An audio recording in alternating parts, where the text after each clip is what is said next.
28 orang yang wisuda pada hari ini dari SMK Mandiri, SMK Kesehatan Mandiri. 3 laki-laki yang ganteng-ganteng kata Pak Eti.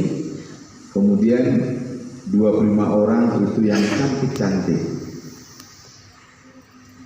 Rekan-rekan media cetak, media elektronik, hadirin dan hadirat, kaum muslimin dan muslimat yang dirahmati Allah.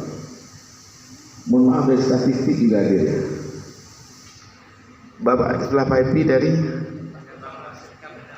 oh ya, mohon maaf Pak, udah lama kita nggak ketemu Pak. Terakhir kita juga kegiatan dari SMK Penerbangan, Ketua MKKS ya, Ketua MKKS SMK di Kabupaten Padang Pariaman. Rekan-rekan media cetak, media elektronik, hadirin dan hadirat kaum muslimin dan muslimat yang dirahmati Allah. Pertama sekali kepada Allah kita bersyukur, alhamdulillah kita masih diberikan kesehatan, masih diberikan rahmat dan karunia-Nya sehingga kita bisa hadir bersama-sama. Kemudian selawat dan salam kita hadiahkan kepada Rasulullah junjungan kita, yakni Nabi besar Muhammad Sallallahu Alaihi Wasallam, yang telah membawa kita sebagai umatnya dari alam kegelapan, alam kebodohan pada alam yang penuh dengan dunia pendidikan. Baik Bapak Ibu, anak-anakku sekalian yang dirahmati Allah.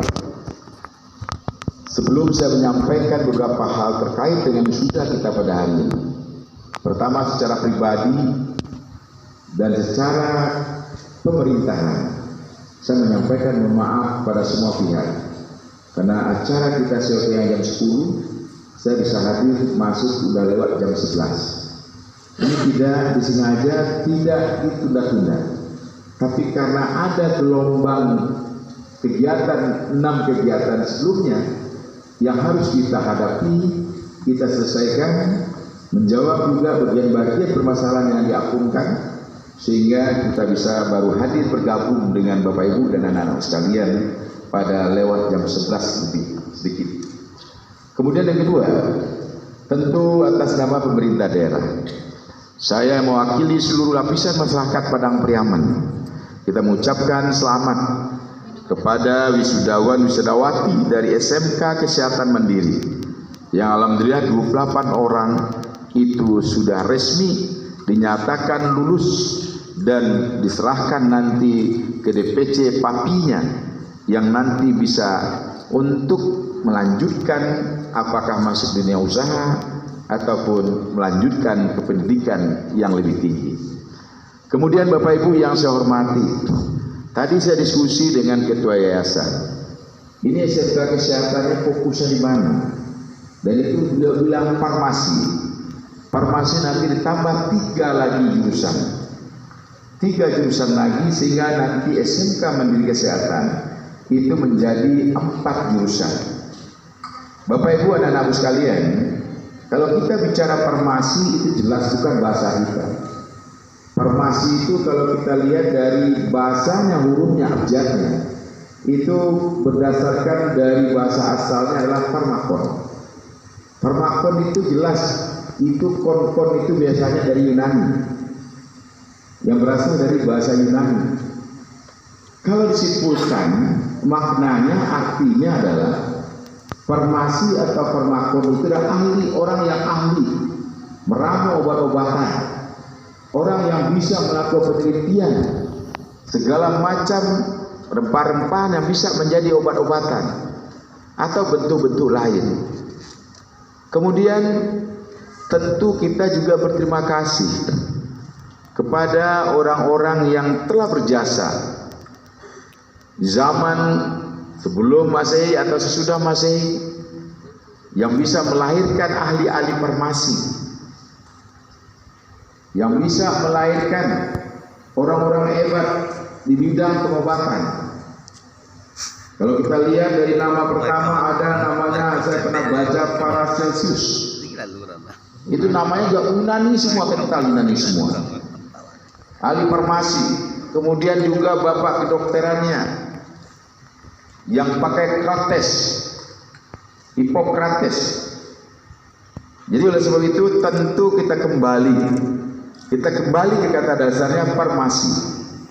Anak-anakku sekalian, jangan sampai hanya puas setelah sudah pada hari ini. kesempatan untuk melanjutkan ke pendidikan ke jenjang yang lebih tinggi sangat terbuka lebar. Kemudian kesempatan untuk masuk dunia usaha pun sangat terbuka lebar. Jangan sampai hari ini kita melaksanakan atau menyelesaikan tugas belajar di SMK Mandiri Kesehatan Mandiri. Kemudian setelah itu kita menunggu. Sementara orang tua kita berharap bagaimana kita bisa berbuat, bagaimana mereka memikirkan dengan tamatnya anak-anaknya di SMK Kesehatan Mandiri. Kalau orang dulu mengatakan tumpak sawahnya sudah bertambah, dia tidak memikirkan lagi, tapi kita lagi yang memikirkan.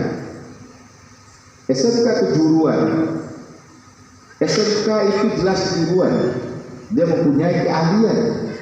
Keahlian itu dimanfaatkan.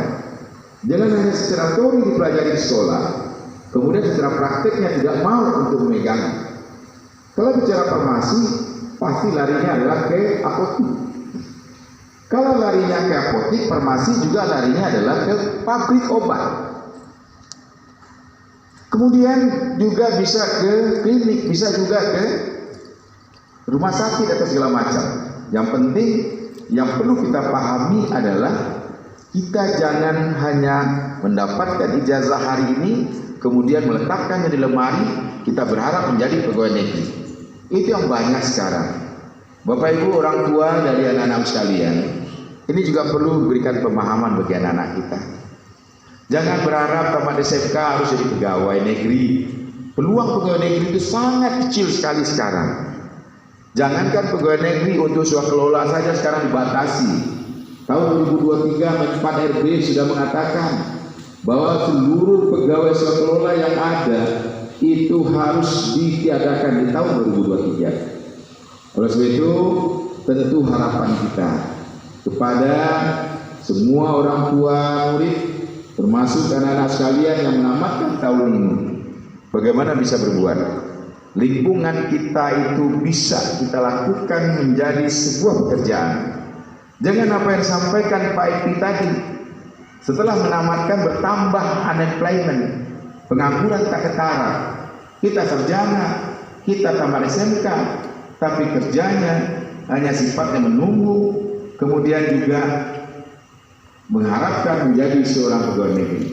Jangan sampai hari ini 24 orang itu menamatkan pendidikan di SMK Farmasi, kemudian menambah catatan bertambah banyaknya pengangguran atau unemployment di Kabupaten Padang Pariaman ataupun dari kabupaten lain asal dari siswa-siswi. Oleh sebab itu, manfaatkan ilmu yang kita dapat. Banyak, saya jujur Ibu Nilma, Bapak Ketua Yayasan, bahwa di lingkungan kita itu semuanya bisa jadi obat. Saya termasuk orang yang jarang menggunakan obat-obat yang pakai kimia. Kalau saya perutnya kurang enak, itu saya mencari pohon jambu saja. Saya cari pohon jambu, saya ambil pucuknya, saya makan. Kenapa tidak ini kita lakukan penelitian bisa menjadi sebuah temuan, menjadi obat, mau dibuat seperti pil atau bentuk-bentuk lain atau kapsul. Kemudian orang aneh, orang heran, pada heran semua ketika saya datang ke rumah sakit. Setiap 6 bulan, 8 bulan saya datang ke rumah sakit. Badan saya besar ini, orang mengatakan ini selain itu kelebihan berat badan, obesitas katanya, kemudian juga gulanya tinggi dan kolesterolnya tinggi. Ternyata sampai saat ini, setiap saya cek itu semua, gula saya sebelum makan itu, gula puasa saya itu hanya 114, di bawah 120. Kemudian setelah makan paling tinggi pernah 168 dan rata-rata 140 setelah makan. Nggak percaya orang semua, di rumah sakit pun heran. Kemudian kolesterol maksimal nggak pernah melewati angka 180. Nah ini tentu juga bisa orang-orang yang tamatan farmasi mengkaji, kenapa Bapak bisa seperti itu? Saya hanya mengkonsumsi yang namanya daun Afrika. Orang nggak percaya, lakukan penelitian di situ. Bagaimana bisa daun itu bisa kita buat jadi sebuah pil, kemudian bisa dibuat jadi sebuah kapsul. Kalau hasil penelitian, hasil kajian sebagai orang ahli farmasi, dan ini bisa jadikan obat-obatan setelah keluar izinnya dari BP POM. Banyak. Kemarin saya hampir setiap minggu itu berdiskusi dengan seorang yang memahami tentang obat-obatan herbal. Bagaimana duku asam kampung itu bisa jadi obat, bisa meningkatkan daya tahan tubuh imun. Dan ini sudah melakukan kajian, sudah masuk ke BP POM, dan itu halal, diberi namanya timun atau imun. Apalagi fermentasi, artinya bagaimana sarjana-sarjana atau tamatan-tamatan dari kejuruan farmasi itu bisa juga melakukan penelitian-penelitian atau melakukan pengolahan-pengolahan pengobatan yang nanti setelah keluar dari BP POM itu bisa masuk ke apotek-apotek yang ada. Kalau tidak melanjutkan menjadi seorang apoteker, karena bagaimanapun tamat SMK ini lanjutannya jelas farmasi, kena apoteker. Kemudian juga bisa, saya pernah juga dulu ketika saya di Jakarta, orang yang hanya tahu sedikit tentang farmasi, kemudian dia mengolah beberapa ramuan-ramuan yang ada di lingkungan kita. Sekarang dia sudah menjadi bukan miliarder lagi, triliuner ya. Hari Parma pernah dengar nggak? Hari Parma itu saya pertama termasuk yang mempublikasikan obatnya, karena dia mulai merintis, dimulai rumah kecil di Asam Baris. Sekarang mempunyai pabrik besar, mempunyai rumah yang besar. Jadi anak-anak sekalian, jangan sampai hari ini wisuda dapat ijazah taruh lemari, rengek-rengek orang tua, temui bupati, temui gubernur, temui DPRD untuk menjadi seorang pegawai negeri atau sekolah di kabupaten kota. Itu pertanda gagalnya kita untuk memahami teori-teori tentang pengobatan dan obat-obatan yang selama ini kita pelajari selama 3 tahun. Oleh sebab itu, silakan anak-anak sekalian masuk dunia usaha ataupun melanjutkan ke pendidikan yang lebih tinggi. Selamat kepada semuanya dan terima kasih kepada orang tua yang telah berjasa menamatkan pendidikan anak-anaknya di SMK Kesehatan Mandiri, dan semoga nanti anak-anak bisa membalas jasa orang tuanya, bisa ilmunya bermanfaat, berguna bagi keluarga, berguna bagi lingkungan, berguna bagi bangsa dan negara ini. Itu beberapa hal yang barangkali yang dapat saya sampaikan. Mohon maaf, saya langsung izin pamit karena saya juga ditunggu di Walu dalam rangka pendirian klinik mata. Klinik mata, dan ini kalau terwujud dan selesai, ini adalah klinik mata yang pertama mungkin di Kabupaten Padang Pariaman. Makanya saya minta duluan tadi. Terima kasih, nanti dilanjutkan mungkin oleh Pak Kadis Pendidikan Padang Pariaman mewakili saya untuk ada di sini. Kemudian semoga kegiatan ini sampai selesai berjalan sukses dan sesuai dengan harapan kita semua.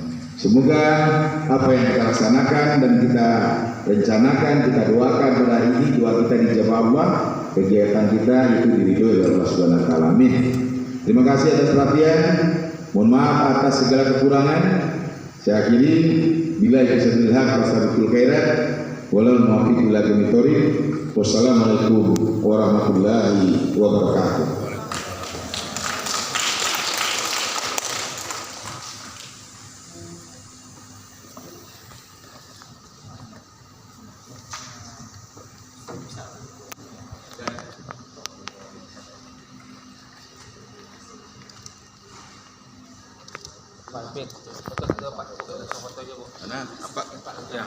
Apa ibu kata kak? Yo kadis ka di 2 RT kan? Baik, dilanjutkan dengan sesi foto bersama. Disilakan kepada Bapak Ibu undangan kami untuk dapat bergabung untuk pelaksanaan sesi foto bersama.